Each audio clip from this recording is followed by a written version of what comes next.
Vamos embora falar de notícias, porque mais um nome de camisa 9 já surgiu pra gente poder falar.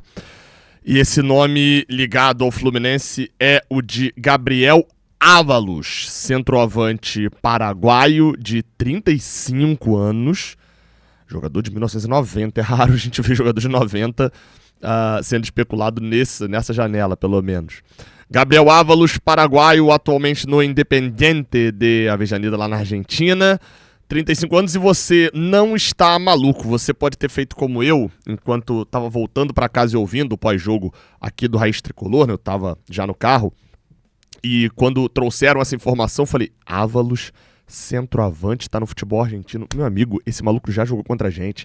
Eu tenho memória, eu já analisei esse cara, etc. E, de fato, o Fluminense está indo atrás de um jogador que jogou contra a gente em 2023, quando estava pelo Argentino Júnior. Inclusive fez gol naquela Libertadores. Foi o único gol marcado por ele naquela Libertadores contra a gente. Ele saiu naquele jogo, se não me engano até lesionado, no jogo de ida lá em La Paternal, né, no estádio do Argentino Júnior.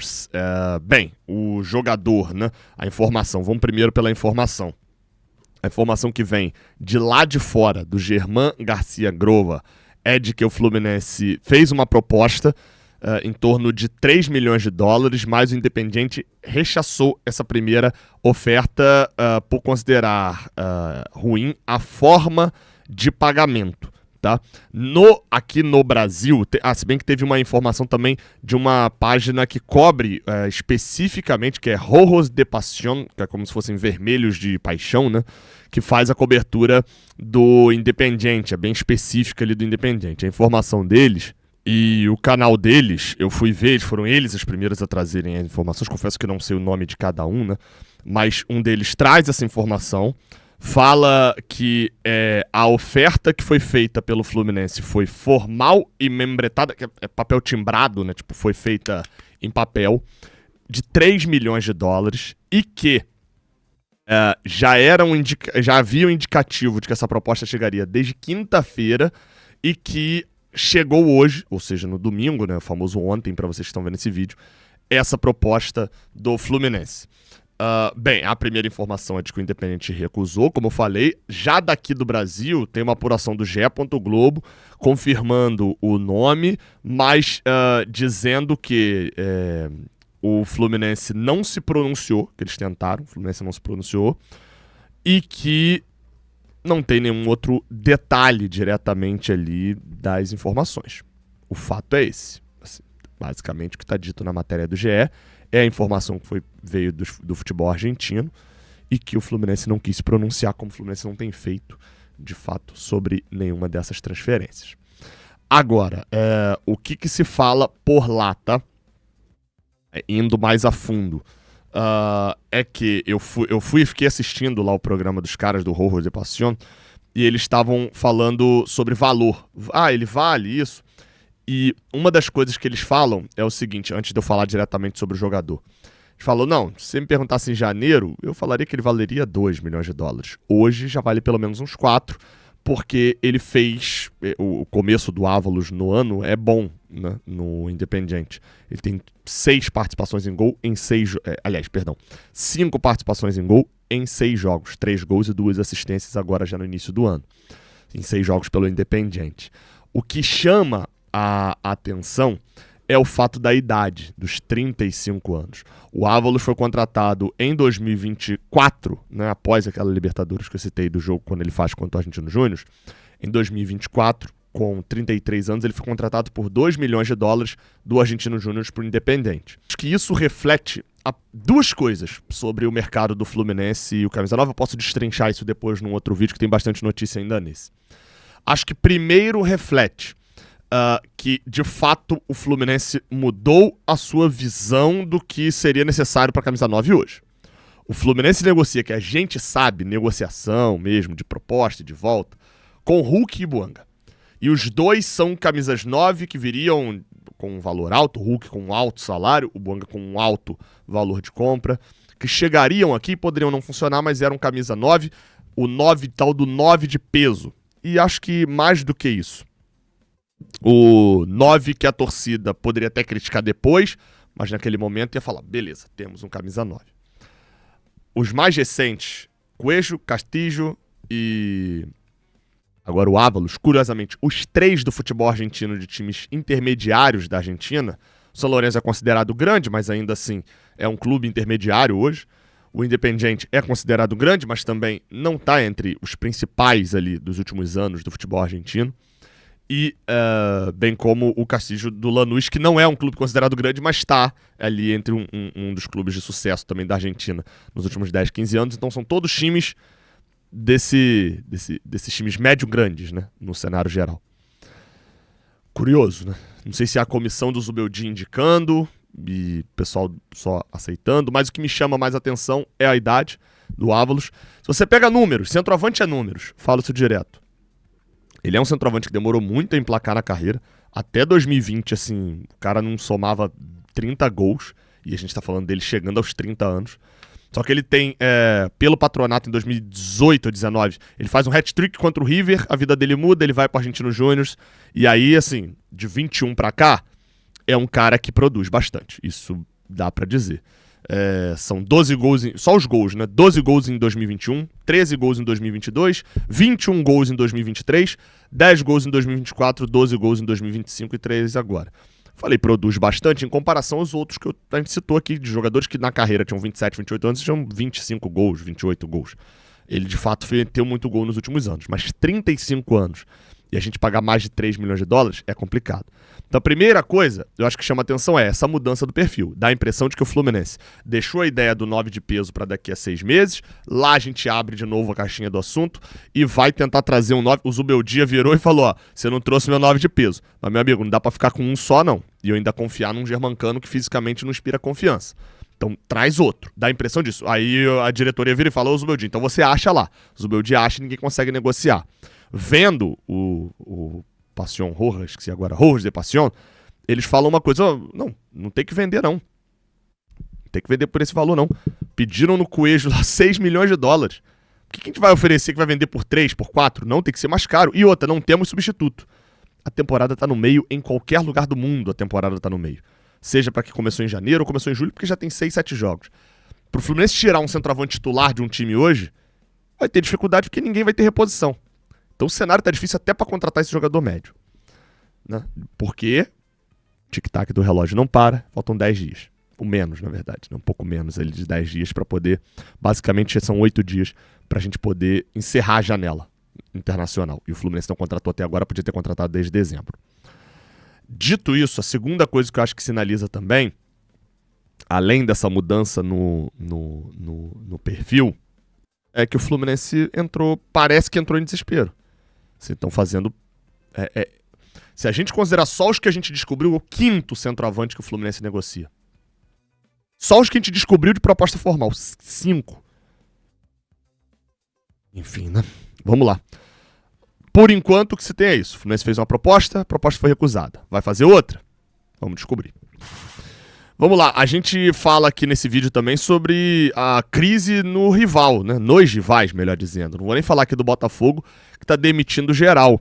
Mas Fernando Diniz foi demitido do Vasco da Gama. Não é mais treinador do Vasco, o Fernando Diniz. Logo após a partida, ele nem concedeu coletiva, tá? Quem concedeu a coletiva já foi o Pedrinho, que sentou ao lado do vice de futebol lá do Vasco, diretor de futebol, sei lá, e falou que o Diniz estava demitido.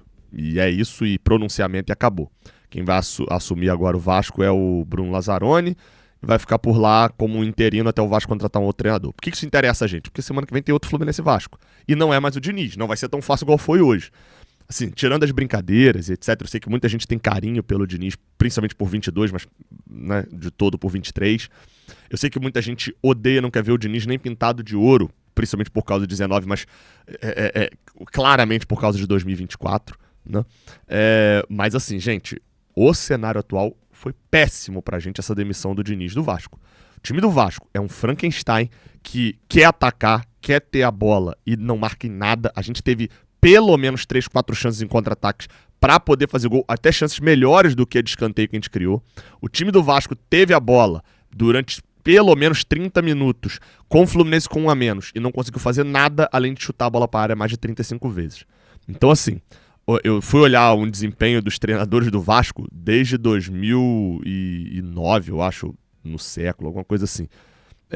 Desde 2009. O Fernando Diniz, tipo assim, foi um dos piores desempenhos. Assim, ele ficou melhor do que o tal do Boina, do que Ricardo Sapinto, Celso Rotti, do que esses caras, assim, no comando do Vasco. É uma loucura, assim, um desempenho péssimo.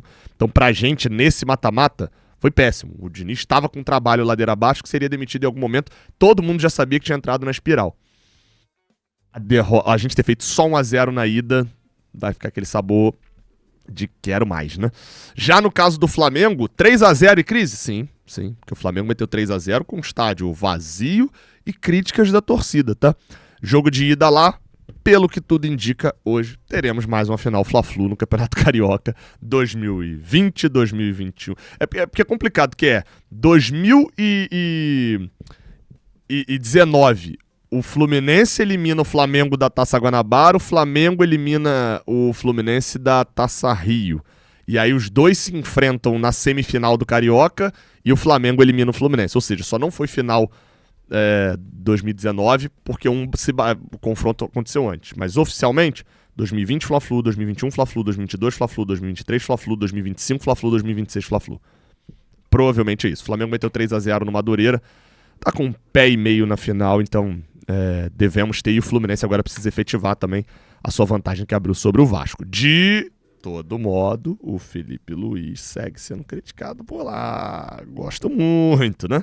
Tá sendo bastante criticado o treinador da equipe do Flamengo. Torço pra que piore. Vamos lá, cara, pra gente poder fechar aqui, a gente fala primeiro sobre Nonato. O jogador saiu chorando, deixou todo mundo preocupado pro jogo contra a equipe do Palmeiras, mas principalmente pra sequência da temporada e pro jogo de volta contra o Vasco. O jogador acabou de voltar de uma lesão muscular, entrou em campo quando houve a expulsão do Bernal, que eu vou falar já já, inclusive, e o fato dele ter terminado o jogo, já claramente sem condições de jogo e saindo chorando, deixou todo mundo preocupado. A informação que a gente tem da zona mista, né, de quem estava lá, depois ele sai de campo chorando, todo mundo viu isso, ele desce o vestiário. Quando ele sai do vestiário, ele já sai um pouco mais tranquilo. Sai caminhando normal, ainda com nitidamente a cara, né, chorando, mas sai caminhando normal. Os exames vão ser feitos, né, na verdade, nessa segunda-feira, para saber se houve uma piora na lesão anterior, se houve uma nova lesão, o que aconteceu com o Nonato.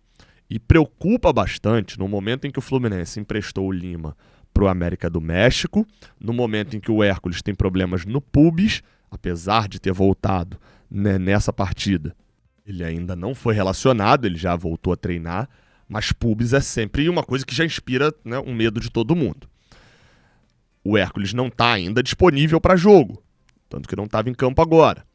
A gente teria perdido o Nonato. E teve o lance do Bernal. Preocupa para o jogo da volta porque, na teoria, seria Otávio e Martinelli. E ainda que você odeie o Otávio, ou adore o Otávio, não importa nesse caso, porque o reserva não existiria nesse caso. A gente não teria um reserva da posição ali, da volância diretamente para poder entrar. Então preocupa, né, aquela história do elenco grande, elenco pequeno, né? Enfim, tá voltando aí nessa conta. E falando em Bernal, o lance da expulsão do Bernal, vou botar aí na tela, a gente tem as nossas imagens aqui, né? Ficou muito a dúvida de quem era a culpa, né, no lance da cobrança da falta. Teve toda essa reunião para decidir quem ia bater e com a palavra os jogadores e o treinador, né? O que acabou acontecendo? Todo mundo concordou que foi um erro coletivo, né? O Freitas falou que não era essa jogada, que o passe do René pelo menos não era ali, não era isso que estava sendo esperado. Houve uma concordância também de que eles erraram na jogada ensaiada e houve um elogio ao Bernal por ter parado a jogada. Minha visão, tá? Para mim existem pelo menos 3 grandes problemas nessa... Eu vou dizer 2 grandes problemas e 2 coisas que eu considero erro, mas eu não boto a culpa, ok? Posso considerar erro, mas não vou botar a culpa, lembrando que a análise da jogada é de cada um. Primeiro, 2 grandes erros e pra mim um é assim, indiscutível, tá? O Fluminense faz essa jogada no jogo contra o Bangu também. O Lúcio rola, o René domina, espera a marcação chegar e dá o passe no Freitas, com o Freitas tendo caminho mais aberto. Contra o Bangu, o Guga, que era o lateral direito do Fluminense, ele fica parado no meio de campo. Não se chuta pro gol sem ter uma retaguarda de sobra atrás de você. Isso é claro. Não se manda todo mundo pra área sem deixar alguém parado no meio de campo pra poder pegar. E não é porque o cara quer defensivo, não. É porque às vezes é pra pegar o rebote mesmo, chutar pra frente, mesmo que você esteja desesperado por um gol. E o Fluminense, nesse lance aqui, vocês puderam ver que o Samuel Xavier, ele tá lá dentro da área, ele tá até discutindo ali com alguma coisa. Eu não vou dizer que a culpa é do Samuel Xavier, porque, desculpa, se os outros 9 jogadores, vou botar 10 aqui, vou botar o Fábio na conta também, os outros 10 jogadores, se era pro Samuel Xavier estar ali, o Samuel Xavier não foi, a culpa é do Samuel. Se os outros 10 jogadores também não falaram pro Samuel e fizeram a jogada mesmo assim, a culpa é de todo mundo. Então o Fluminense, o erro maior, o que causa... Podia ter acontecido o gol, que era um erro. Podia ter acontecido o gol do Freitas, ainda assim seria um erro. Não era pra ter feito essa jogada, rolar pro Freitas chutar sem ter ninguém na retaguarda lá no meio de campo pra poder pegar um rebote. Esse é o primeiro erro. Segundo erro, o passe do René é ruim. Eu vi até muita gente falando do árbitro ter atrapalhado. O árbitro não é obrigado a saber das jogadas ensaiadas do Fluminense, né? A falta tá ali, ele tá perto do lance, tá buscando um ângulo pra olhar a área, isso é fato. Só que o passe do René, se a gente reparar, ó, o Lúcio toca pro René, ele ameaça tocar, o René tá olhando pra área. Isso já matou a jogada. Porque, ó, o Lúcio tá esperando, aí quando o René olha, o Lúcio bate. O René não tá olhando pra bola na hora que o Lúcio bateu. Ele ficou olhando pra olhar a barreira. Ele espera. E na hora do passe, o Freitas não aparece aí nessa imagem, mas olha a volta que o Freitas tem que dar pra tentar chutar pro gol. Esses dois erros são grandes erros que prejudicam a jogada praticamente por inteiro. Quais são outras duas coisas que ocasionam o gol, ocasionam o cartão vermelho e que pra mim talvez pudessem ser feitas de maneira melhor? Se o Freitas aqui levanta a cabeça e cruza essa bola na área, dava tempo de voltar, a chance de merda era menor. Só que, pô, o Spinelli aqui já tá em cima dele, é loucura eu vir pra cá falar que a culpa é do Freitas. O cara rolou errado, ele tenta chutar, não acho que seja. É uma coisa que ocasiona o lance. Mas eu não vou botar a culpa aqui no Freitas. Bem como eu não vou botar a culpa no Bernal pela falta que o Bernal fez. Acho que muita gente até ficou em dúvida do meu comentário que eu faço. Na hora eu tô completamente puto e irracional na hora da narração. Que é uma coisa que a imagem parada não mostra, tá? Mas o Bernal vinha bem mais rápido que o Adson. Se você reparar, ó, o Bernal tá bem mais rápido que o Adson. E dava pra mim, pro Bernal ter tentado chegar um pouco mais nesse lance. Deixar o lance correr um pouquinho mais e fazer a falta mais à frente. O vermelho ele já tinha. Ele ia tomar o vermelho de qualquer jeito, fazendo a falta aí ou fazendo a falta lá perto da área. Se ele vinha tão inteiro e tinha o René já de cobertura pela esquerda voltando rápido também, eu acho que dava pro Bernal ter deixado correr um pouquinho mais e tentava, se não conseguisse recuperar a bola, alguma coisa, fazer a falta mais pra frente. Aí até o Fio até argumentou falando que ele poderia...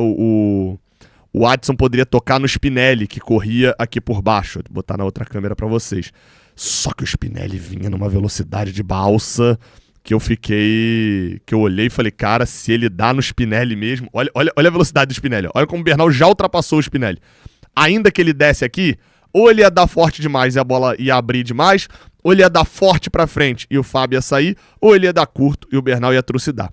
Enfim, mas como eu falei, não vou botar a culpa aqui no Bernal. Pra mim, o erro magno da história toda, um abraço Magno Navarro, o erro maior de todos é o erro na concepção de fazer essa jogada, a desatenção do time, de fazer uma jogada dessa sem ter um lateral direito, que seria pelo desenho do time, né? Até porque o Samuel contribui pouco em bola aérea sem alçada.